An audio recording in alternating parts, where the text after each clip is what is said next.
अब हम दो टॉपिक पढ़ते हैं, आयनन ऊर्जा, आयनन विभव, उत्तेजन ऊर्जा, उत्तेजन विभव। उत्तेजन वर्ड कब काम में आता है, आयनन वर्ड कब काम में आता है, ये सोचा जाए पहले। एक इलेक्ट्रॉन थी, उसको ऊर्जा दी गई, उसने ऊर्जा ले ली। अब उसके पास एक ही काम हो सकता है, वो और लोअर एनर्जी लेवल से हायर एनर्जी लेवल में चला जाए, यही होगा। अब यहाँ पर भी दो काम हो सकते हैं, यहाँ से ऊपर गया, रुका और वापस आ गया, ये काम तो ये होगा। और एक होता है यहाँ से ऊपर गया, इतना ऊपर चला गया कि वापस कभी लौट करके ही ना आया, यही हो सकता है। और कोई ऑप्शन नहीं है, दो ही काम हो सकते हैं। तो जब उत्तेजित होकर के उच्च ऊर्जा स्तर में चला जाए, रुके वहां पर 10⁻⁸ सेकंड तक और वापस आ जाए, तो हम उत्तेजन वर्ड काम में लेते हैं। और इलेक्ट्रॉन को ऊर्जा दी, वो अनंत कक्षा में चला गया, वापस कभी लौट के ही नहीं आया, तो क्या बोलेंगे हम लोग, आयनन वर्ड काम में लेंगे। इलेक्ट्रॉन का ऊर्जा लेकर के अनंत कक्षा में चला जाना, वापस कभी लौट करके ना आना, जब ऐसा कुछ काम हो तो आयनन वर्ड काम में लेना। और इलेक्ट्रॉन को ऊर्जा दी, उच्च ऊर्जा स्तर में चला गया, वहाँ रुका 10⁻⁸ सेकंड तक और वापस अपनी कक्षा में आ गया, तो क्या बोलेंगे हम लोग, उत्तेजन वर्ड। उत्तेजन वर्ड काम में लेना पड़ेगा आपको उस समय। कुछ समझ में आ रहा है? उत्तेजन का मतलब होता है उच्च कक्षा में जाना, वापस आ जाना। आयनन का मतलब होता है अनंत कक्षा में जाना, वापस कभी लौट करके ना आना। अब ये प्रोसेस यहाँ कुछ होने वाला है, तो आओ बात करते हैं, लिखते हैं। जब कोई इलेक्ट्रॉन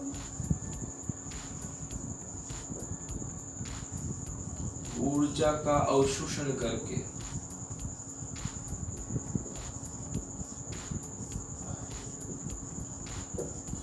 अनंतवी कक्षा में संक्रमण कर जाए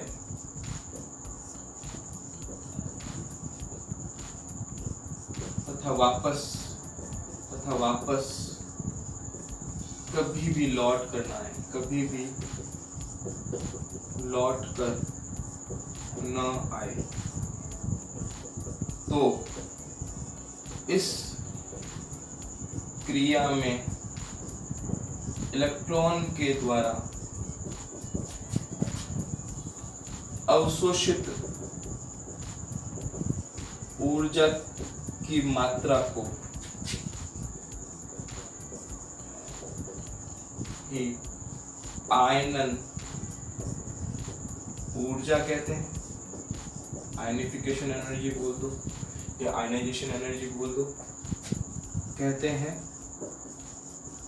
तथा आगे देखें, इलेक्ट्रॉन को ऊर्जा दी, वो अनंत कक्षा में चला गया, परमाणु से पूरा बाहर निकल गया, वापस कभी लौट करके नहीं आएगा। चलो एनर्जी दोगे कैसे, वोल्टेज लगाना पड़ेगा आपको, बैटरियां जोड़नी पड़ेगी, तो वोल्टेज लगाना पड़ता है, ऊर्जा के लिए वोल्टेज लगाना पड़ता है। तो आप क्या लिखोगे, तथा इस हेतु, इसके लिए लगाया गया, ये लिखो आरोपित किया गया विभवांतर ही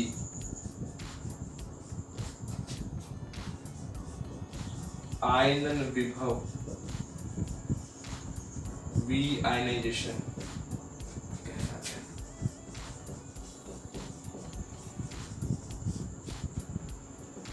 तो डायग्राम भी बनाते हैं। जब कोई इलेक्ट्रॉन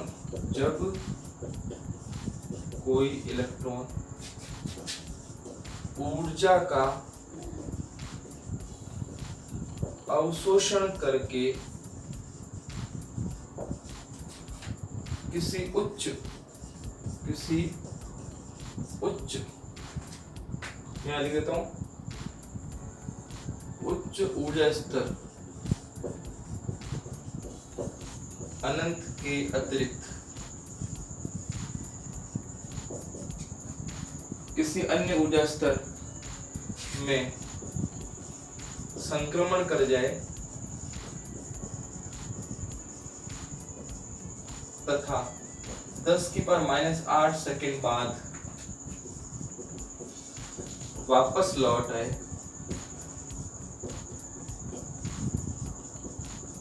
तो इस हेतु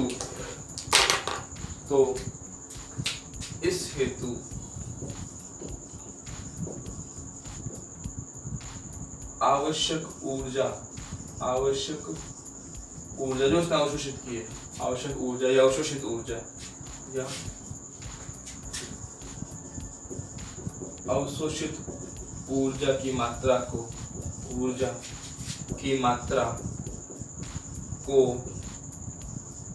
उत्तेजन ऊर्जा एक्साइटिंग एनर्जी या एक्साइटेशन एनर्जी कहते हैं, तथा इस हेतु आरोपित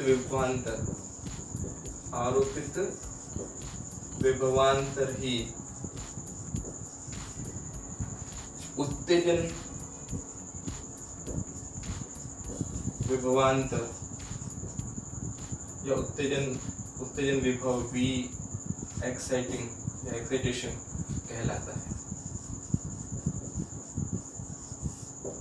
सिंपल परिभाषा दी हमने।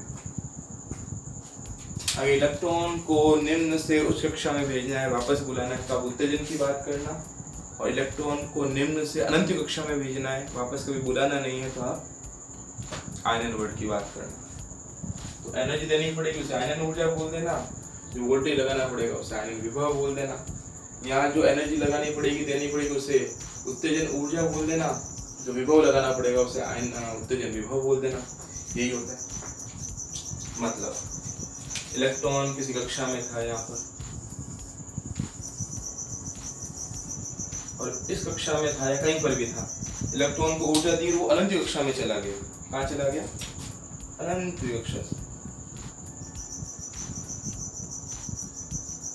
कक्षा में चला गया, जंप कर गया इतना लंबा, वापस कभी लौट करके ना आएगा। तो फिर क्या कर दिया आपने? आयनन ऊर्जा की बात कर दी। अगर कोई इलेक्ट्रॉन किसी कक्षा में घूम रहा हो, जैसे मान लेते हैं इलेक्ट्रॉन है यहाँ घूम रहा है, मान लेते हैं, और जंप किया, हायर एनर्जी लेवल में गया, तो वापस लौट करके आ गया। इसलिए जो उसने ऊष्मा उत्सर्जित की थी ना, अवशोषित की थी ना, उसको अपन बोलेंगे ई एक्साइटिंग एनर्जी, और यहाँ जो उसने जो भी ऊष्मा अवशोषित की है उसे बोलोगे ई आयनाइजेशन एनर्जी। अब बोर की तीसरी अभिक्रियता लगा दो, बोर की तीसरी अभिक्रियता लगा दो। हम जानते हैं कितनी ऊर्जा उत्सर्जित होगी, delta E is equal to E N2 minus E N1, है ना भाई? Delta E is equal to E N2 minus E N1, यही है ना भाई? तो भी ऐसे लिख लीजिए। अच्छा एक बात बताओ, इस ऊर्जा को मैं आयनाइजेशन एनर्जी लिख दूं, इस ऊर्जा को हम लोग एक्साइटिंग एनर्जी लिखते हैं। अच्छा, N1 तो ये है और N2 कितना है? अनंत है।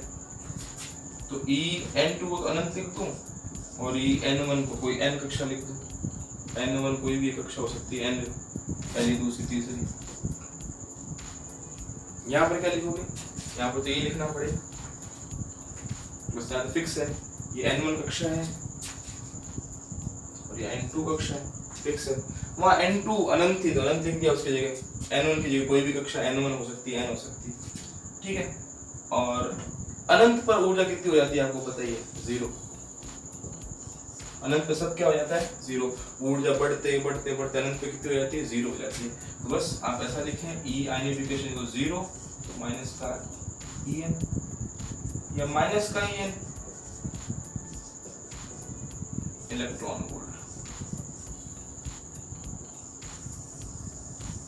ये आयनिफिकेशन एनर्जी हो गई। और इसके लिए जो वोल्टेज लगाना पड़ेगा वो आयनाइजेशन वोल्टेज हो जाएगा। तो देखिए आपको पता है एनर्जी और वोल्टेज में क्या रिलेशन होता है इलेक्ट्रॉन के लिए? E बराबर EV, काइनेटिक एनर्जी की बात कर रहे हैं हम लोग।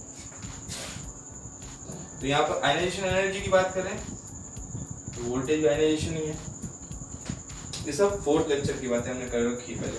तो यहाँ आप EVI लिखेंगे, माइनस का EN लिखेंगे, E भी तो था और E से ही चला जाएगा, तो V आयनाइजेशन कितना हो गया, माइनस का EN, लेकिन वोल्ट में, V बचा ना वोल्ट में। यहाँ बात करें तो यहाँ तो एनर्जी हो ही गई है इलेक्ट्रॉन वोल्ट में। अब आप पुट कर दो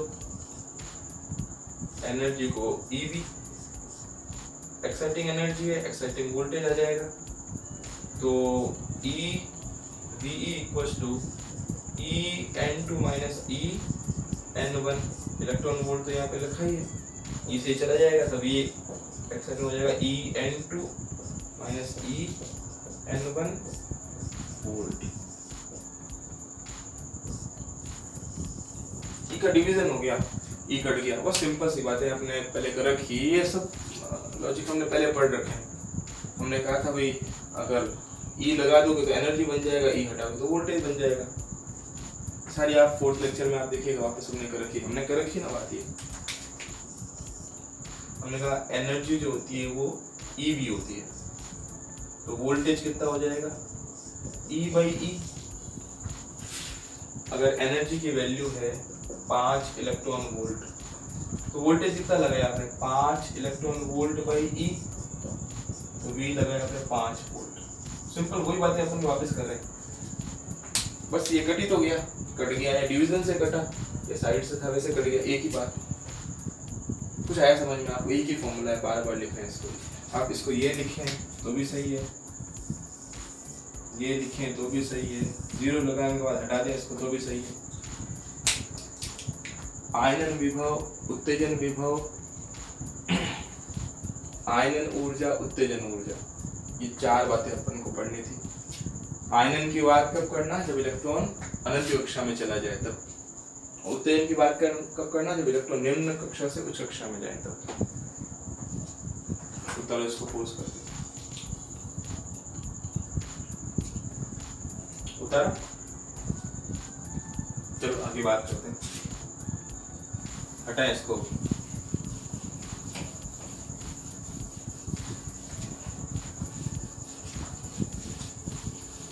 अच्छा छोटी सी बात करते हैं,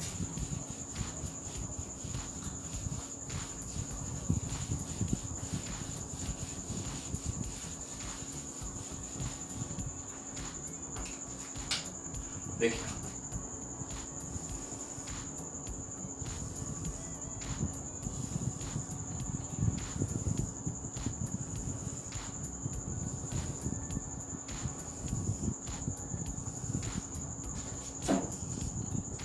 एक है, दूसरी कक्षा है, तीसरी कक्षा, चौथी कक्षा, पांचवी कक्षा, छठी कक्षा, सातवीं कक्षा, आठवीं कक्षा, यही है।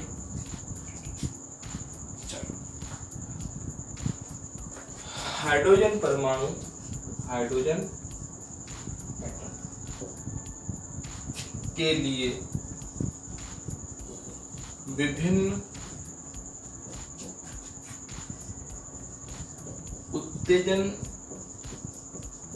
स्तर बना रहे हैं अपन लोग। उत्तेजन स्तर या उत्तेजन अवस्थाएं बता रहे हैं।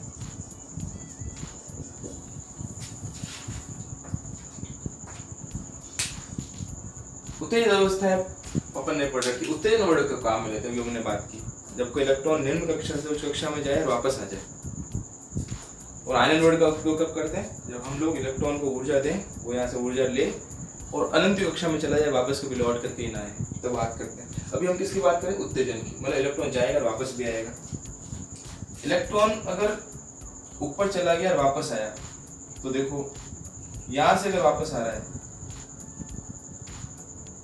एक तो ऑप्शन ये हो सकता है, यहाँ बनाया इसको, जाएगा वापस आएगा, तो पहला ऑप्शन ये हो सकता है, दूसरा ऑप्शन ये हो सकता है, तीसरा ऑप्शन ये हो सकता है, चौथा ऑप्शन ये हो सकता है, पांचवा ऑप्शन ये हो सकता है। ठीक है, बहुत सारे ऑप्शन थे, हमने डिसाइड कर दिए। ये पहला ऊर्जा स्तर कहलाएगा, प्रथम फर्स्ट ऊर्जा स्तर कहलाएगा। ये दूसरा ऊर्जा स्तर कहलाएगा। ये तीसरा ऊर्जा स्तर कहलाएगा। ये चौथा ऊर्जा स्तर कहलाएगा। ये पांचवा ऊर्जा स्तर कहलाएगा और ये छठा ऊर्जा स्तर कहलाएगा। ये मूल ऊर्जा स्तर है, देखो ग्राउंड स्टेज है, मूल ऊर्जा स्तर और सब उत्तेजित ऊर्जा स्तर है। ये प्रथम इसको ऐसे लिखें, मूल ऊर्जा स्तर प्रथम उत्तेजित अवस्था, ऐसा लिखें ज्यादा सही रहेगा। ऐसे नहीं लिखना था, हमको लिखना था प्रथम उत्तेजित अवस्था, द्वितीय उत्तेजित अवस्था, तीसरी उत्तेजित अवस्था, चौथी उत्तेजित अवस्था, पांचवी उत्तेजित अवस्था, छठी उत्तेजित अवस्था। हम यहाँ पर भी चेंज करते हैं, एटम के लिए विभिन्न उत्तेजित अवस्थाएं, उत्तेजित अवस्थाएं।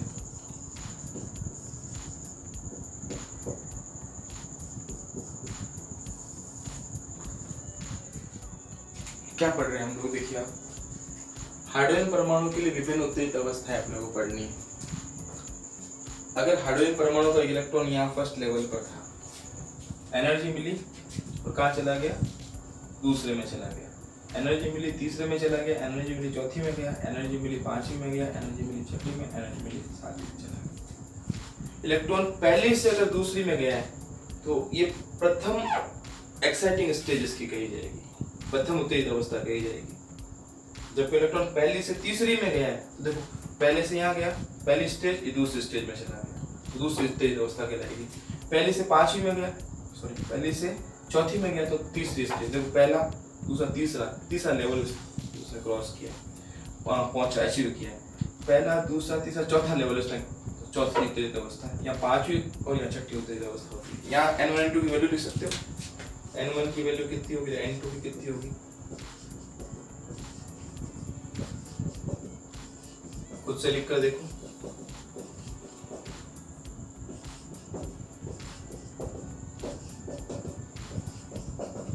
देखो 1 से 2 में आया, 1 से 2 में आया, छोटा कौन है 1, बड़ा कौन है 2, N1 N2 की वैल्यू मिल गई। 1 से 3 में आया, आई बात समझ में, 1 से 4 में आया ना, तो N1 तो 1 होगा। छोटा वाला हमेशा N1 होता है, बड़ा वाला एनर्जी लेवल हमेशा N2 में लिखा जाता है। 1 से 5 में आया, 1 से 5 में आया, 1 से 6 में आया, 1 से 7 में आया, ये एनर्जी लेवल की वैल्यू थी, वो अपन ने लिख दी। कुछ आया समझ में, कुछ आया? एक छोटी सी बात, एग्जांपल पूछो आपसे, यहाँ करते हैं, ये एनर्जी लेवल थे, ये एनर्जी लेवल थे, ठीक है। इलेक्ट्रॉन यहाँ पर था, इलेक्ट्रॉन यहाँ पर था, यहाँ से इसका तीसरा एनर्जी लेवल बताना है आपको। तीसरा उत्तेजित अवस्था कौन सी बतानी, तो 1 2 3 ये होगी। यहाँ से आपको दूसरी उत्तेजित अवस्था बतानी है, तो 1 2 यहाँ तक है। तो देखो N1 कितना हो गया, 2 हो गया, और N2 कितना हो गया, 3 4 5। N1 कितना हो गया 3, और N2 कितना हो गया 5। तो क्या है ये है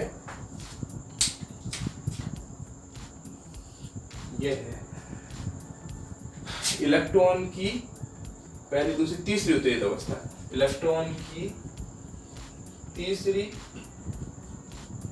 उत्तेजित अवस्था आ गई। इलेक्ट्रॉन की दूसरी उत्तेजित अवस्था आ गई, पहली और दूसरी। तो उत्तेजित अवस्था आप कोई भी हो निकाल सकते हो इस तरीके से।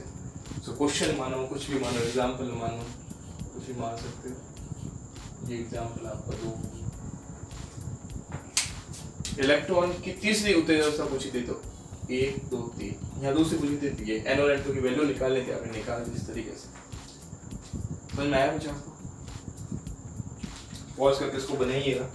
एक छोटी सी बात थी जो उनको समझ नहीं थी, देखो क्वेश्चंस में काम आएगी। चले आगे की बात कर लें।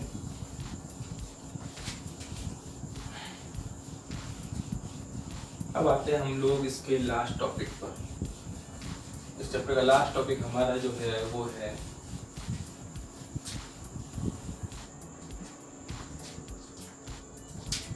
डी ब्रोगली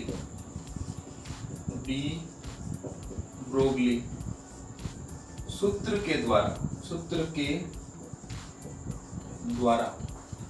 डी ब्रोगली सूत्र के द्वारा बोर की, अब डी ब्रोगली सूत्र क्या है बात करेंगे, बोर की दूसरी अभिग्रहिता का सत्यापन करना है। ये आपका हेडिंग है। अब कुछ बातें आपको याद रखनी पड़ेगी। अभी डी ब्रोगली का सूत्र क्या है? डी ब्रोगली सूत्र lambda is equal to h by P. Lambda Planck constant है, पी क्या है? संवेग है। लैम्डा क्या है? तरंग दे देगी।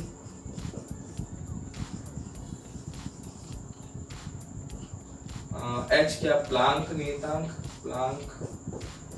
नियतांक है, कांस्टेंट, वैल्यू फिक्स है 6.62 minus 34 joule into second, fix है वैल्यू।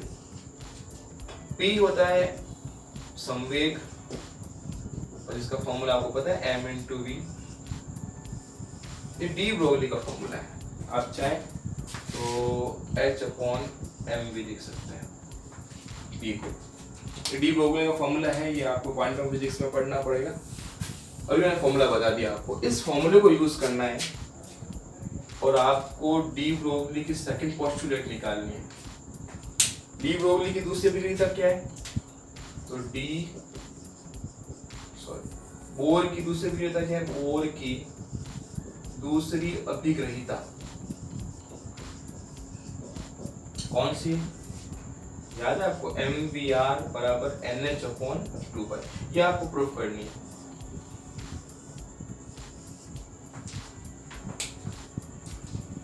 ये आपका हेडिंग का मतलब ये है कि आपको ये फॉर्मूला काम में लेना है, आपको ये फॉर्मूला लेकर के आना है। आपको इस फॉर्मूले की हेल्प से ये फॉर्मूला लेकर के आना है। ये आपके हेडिंग का मतलब है। हेडिंग का मतलब समझे आप पहले।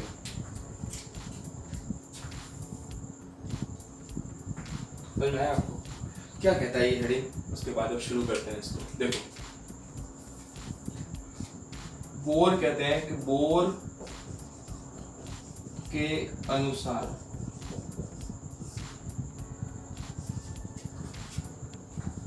इलेक्ट्रॉन नाभिक के चारों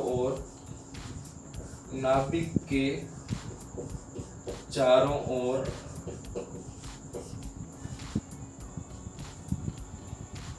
वृत्ताकार कक्षा में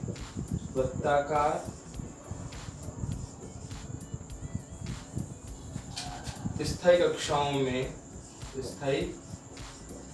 कक्षा में चक्कर लगाता है। आप लिखें उच्च वेग से चक्कर लगाता है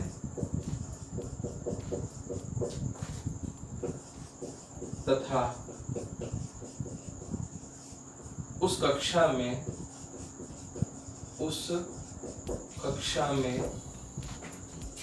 उसकी ऊर्जा की हानि नहीं होती। ऊर्जा की हानि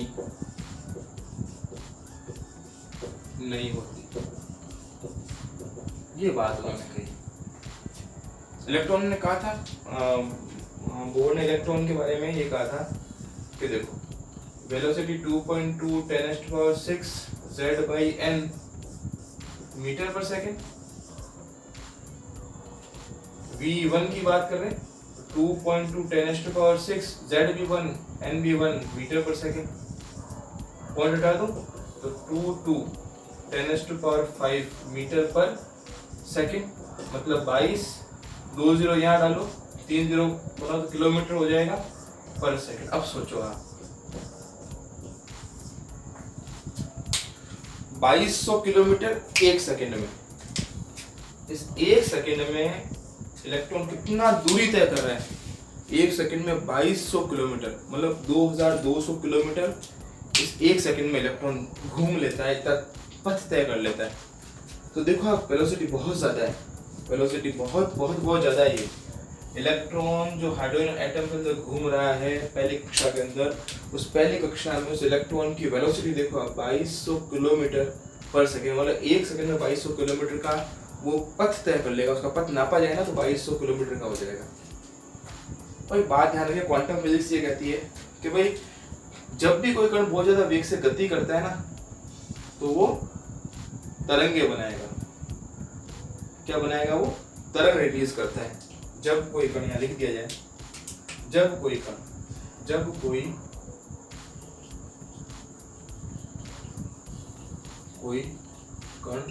बहुत तीव्र वेग से त्वरित गति करता है तो उसके साथ एक तरंग जुड़ी होती है जिसे द्रव्य तरंग मतलब मैटर वेव कहते हैं। ये क्वांटम फिजिक्स की बात है ना?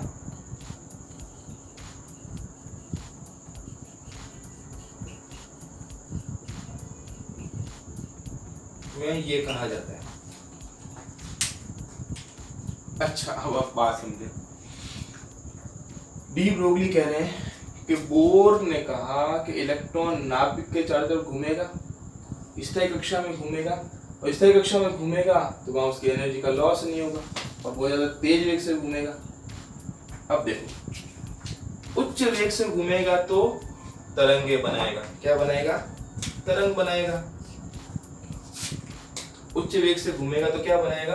तरंग बनाएगा। ये क्या सिद्धांत बोलता है? क्वांटम सिद्धांत बोलता है, प्लांक बोलते हैं। ये प्लांक का सिद्धांत है, प्लांक बोलते हैं, डी ब्रोगली बोलते हैं।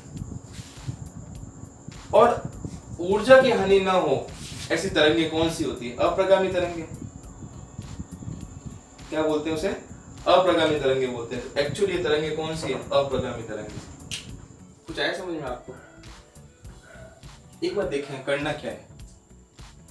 बोर का स्टेटमेंट, डी ब्रोगली फॉर्मूला। इस स्टेटमेंट में आपको डी ब्रोगली फॉर्मूले को यूज करना है और आपको बोर की सेकंड पोस्टलेट बनानी है, लेकर के आनी है। चलो यहां पर एक बार वापस पहुंचे। इलेक्ट्रॉन नाभिक के चारों ओर वृत्ताकार स्थायी कक्षाओं में चक्कर लगाएगा उच्च वेग से। अब वेग ज्यादा तो कौन सी तरंगे बनेगी? द्रव्य तरंगे, मैटर वेव्स बनती है। और ऐसी तरंगे जिनमें ऊर्जा की हानि नहीं हो, द्रव्य तरंगे बन गई, ऊर्जा की हानि नहीं हो। ऐसी द्रव्य तरंगे बनेगी जिनमें ऊर्जा की हानि नहीं हो, मतलब वो अप्रगामी द्रव्य तरंगे होगी। क्या लिख सकते हैं? अर्थात यह कहा जा सकता है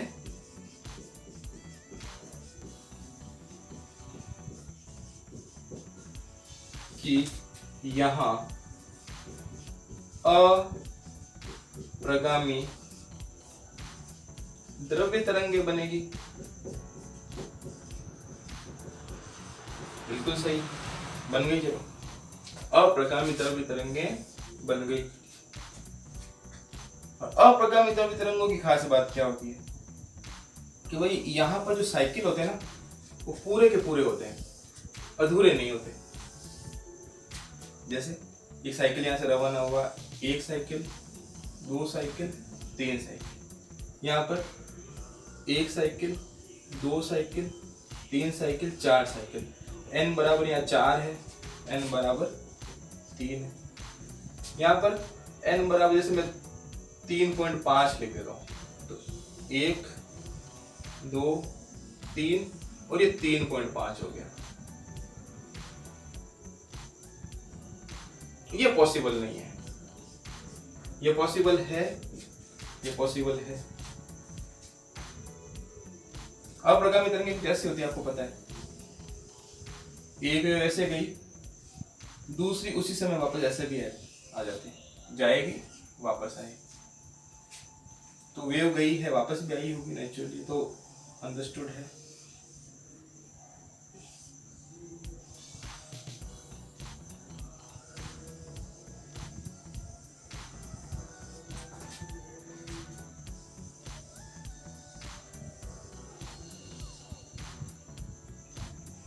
एंड ये पॉसिबल है, ये पॉसिबल है।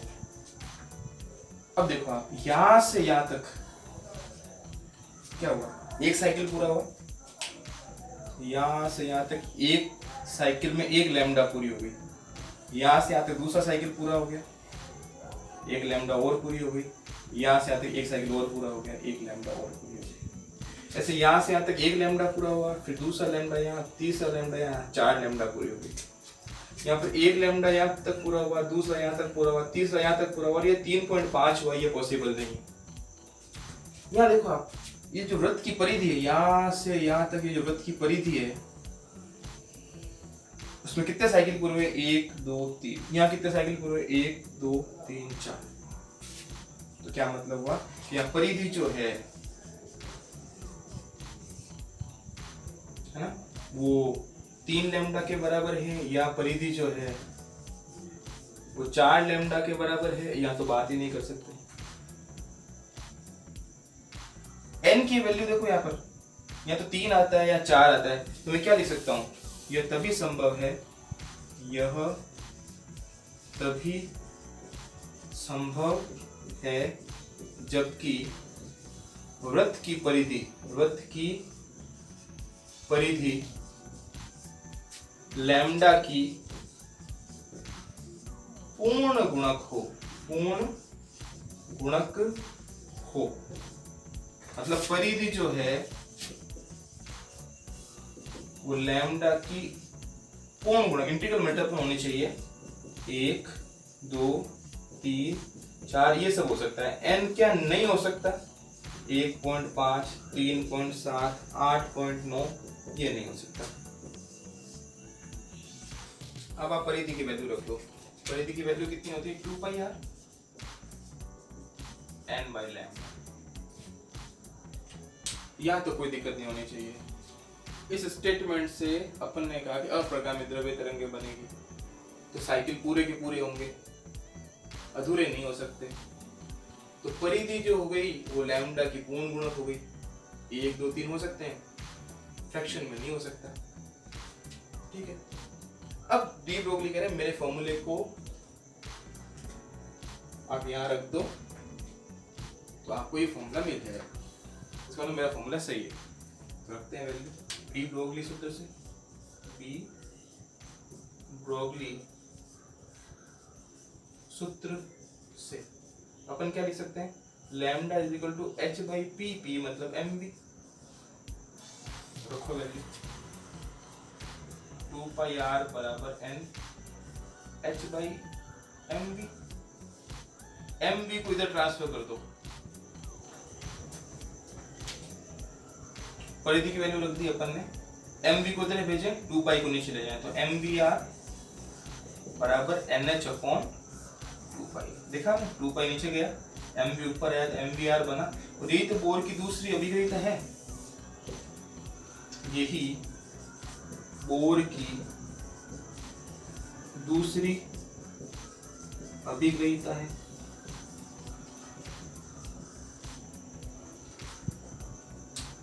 आगे बात समझ में? उतारो इसको अच्छे तरीके से। चलिए क्वेश्चन कर लेते हैं। क्वेश्चन किस तरीके से देखें। In accordance with the Bohr's model find the quantum number that characterize the earth revolution around the sun in an orbit of radius 1.5 into 10⁻11 metre with orbital speed 3 into 10⁴ metre per second. Mass of earth is given इतना। आपको कह रहा है कि bore का जो postulate second postulate है उसे आप सन और अर्थ को लेकर के लगा लो। वो अलाउ कर रहे हैं आपको कि लगा के आप दिखाओ और आप ये बताओ कि भाई ये अर्थ है, ये सन है, आर रेडियस में वी वेलोसिटी से घूम रहे हैं, आर की वैल्यू दे रखी है आपको 1.5 10⁻11 मीटर, आपको वेलोसिटी भी गिवन है 3 × 10⁴ मीटर, आपको क्या रखा है मास ऑफ अर्थ 6 × 10⁻24 kg। तो बताओ ये कौन से ऑर्बिट में घूम रहा है। अगर बोर के एटम के हिसाब से सब कुछ सही माना जाए, एटॉमिक मॉडल के हिसाब से माना जाए, तो फिर ये कौन सा ऑर्बिट होगा। जैसे एटम में ऑर्बिट होता है तो ये यहाँ पर कौन सा ऑर्बिट होगा। एन की वैल्यू पूछिए, क्वांटम नंबर की वैल्यू पूछिए और फिर आपको एक बात और पूछिए इस क्वेश्चन के अंदर। इस बोर्स क्वांटाइजेशन मॉडल जो है या पोस्टुलेट जो है इस बेसिक लॉ ऑफ नेचर, उसको मैक्रोस्कोपिक लेवल पे आप लगा सकते हो क्या। ये अच्छा लगेगा कि इसके अंदर आप लगाओ इस मैक्रोस्कोपिक लेवल पे इस थ्योरी को, इस पोस्टुलेट को। कितना व्यवहारिक है, कितना वैलिड होता है ये इसको लगाना, ये भी बाद में आपको बताना पड़ेगा। अपन सिंपल क्वेश्चन करते हैं, सॉल्यूशन करें इस क्वेश्चन का पहले।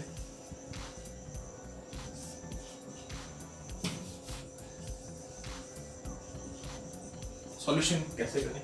बोर की सेकंड पोस्टुलेट को यूज करना है आपको। अकॉर्डिंग टू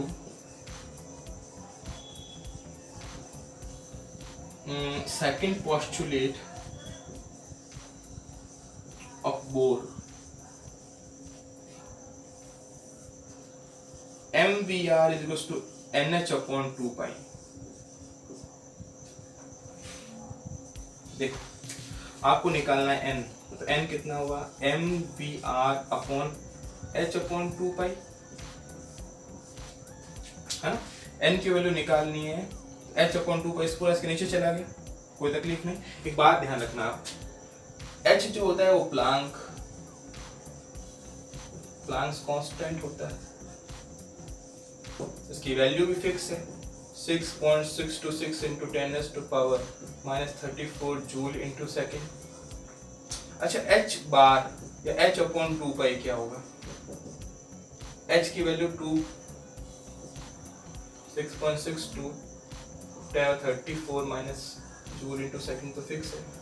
2π कितना 3.14 मल्टीप्लाई बाई 2 6.2628 वैल्यू रखोगे यहाँ पर तो 1.05 × 10⁻⁻34 जूल / सेकेंड आएगा, फिक्स वैल्यू है।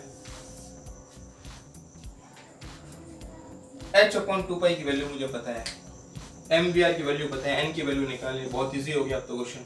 6 × 10⁻24 3 × 10⁻4 1.5 × 10⁻11 और 1.05 × 10⁻34। सॉल्व करें इसको। 1.05 तो 1 ही हो गया, 36 18 27 हो गया ये, और 10⁻⁴ ये 24, पावर ऐड होगी 4, पावर ऐड होगी 11 और ये मान जाएगा प्लस हो जाएगा 34। चल कितना हुआ 27 10⁻⁴। ये हुआ आपका 30 40 50 60 70 73 74 74 के आसपास हो गया, 73 हो गया, 74 के आसपास हो गया। पॉइंट लगाओगे यहाँ पे n की वैल्यू आ जाएगी 2.7 × 10⁻⁴। n की वैल्यू इतनी आ गई। अगर बोर के सेकंड पोस्टुलेट को अर्थ और सन के लिए लगा लें तो n की वैल्यू 10⁻⁷। बहुत ज्यादा ऑर्बिट हो गए। बोले यार ऑर्बिट कितना हो गया, ये हो गया ऑर्बिट 74 ऑर्बिट हो गया ये। ये आपने निकाला अभी, ये तो निकालना था आपको, ये निकालना था और n की वैल्यू 74 10 की पावर के अंदर आ गई। क्या वैलिड लग रहा है आपको ये? n की वैल्यू इतनी ज्यादा आई है तो होगा क्या, देखो n की वैल्यू ये 1 हो गई, फिर 2 3 4 5 ऐसे चलता रहेगा।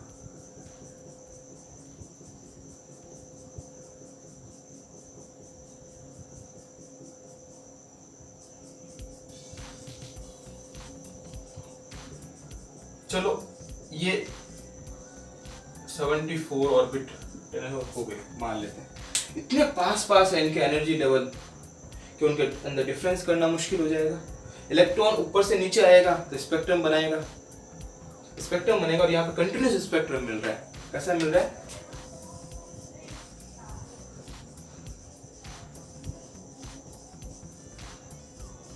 स्पेक्ट्रम मिल रहा है, सतत स्पेक्ट्रम। तो कि मिलना कैसा चाहिए था? असतत, रेखीय, डिस्क्रीट।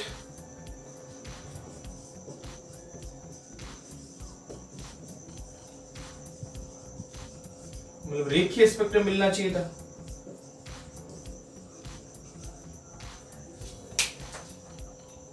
मिलना चाहिए था ऐसा, मिल रहा है ऐसा, मतलब लगा लो, लेकिन आपको इतना ज्यादा बिहेवियर उसका जो सा एटम में मिला था ना वैसा यहाँ नहीं मिल रहा है। तो हम कह सकते हैं कि जो मैक्रोस्कोपिक लेवल है, जो प्लैनेटरी जो आप मोशन की बात करते हो, जो यूनिवर्सल लॉ की बात कर सकते हो, वो नहीं है ये सिर्फ एटम के लिए, माइक्रोस्कोपिक लेवल के लिए वैलिड है ना? ये मैक्रोस्कोपिक लेवल पर वैलिड नहीं, इतना अच्छा माना जा सकता, सिर्फ माइक्रोस्कोपिक लेवल पर ही माना जाता है। ये चलो एक छोटी सी इंफॉर्मेशन थी, हमने इसके लिए बात करके। n की वैल्यू इतनी ज्यादा आ गई कि इसके लिए जो स्पेक्ट्रम मिलने वाला था, एनर्जी का गैप बहुत कम हो गया ना, एक दूसरे के ऊपर ही है लगभग, ओवरलैपिंग की स्थिति में है, टच ही करते जा रहे हैं। तो स्पेक्ट्रम जो मिलेगा कंटिन्यूस स्पेक्ट्रम मिलेगा फिर, क्योंकि जब गैप होता है तो यहाँ से यहाँ तक एक स्पेक्ट्रम मिला, बीच के स्पेक्ट्रम नहीं मिलेंगे ना। समझ में आ रही बात? एटम के अंदर डिस्क्रीट या रेखीय स्पेक्ट्रम मिलते थे, यहाँ पर क्या मिल रहा है? यहाँ पर तो यहाँ से यहाँ इसके बीच में हजारों फिर और आ गए, फिर और हजारों आ गए, तो इतने ज्यादा ऑर्बिट है कि यहाँ पर आपको कंटिन्यूस स्पेक्ट्रम मिलेगा। और कंटिन्यूस स्पेक्ट्रम मिल रहा है, एन की वैल्यू इतनी ज्यादा है, तो ये आपको जो लग रहा है ना उतना ज्यादा इतना वैलिड लग नहीं रहा है। यहाँ पर ये मैक्रोस्कोपिक लेवल पे इतना बड़े पैमाने पर इतना वैलिड नहीं माना जा सकता। तो ये था हमारा एटॉमिक फिजिक्स का पूरा चैप्टर। आज हमने इसका लास्ट लेक्चर पूरा किया।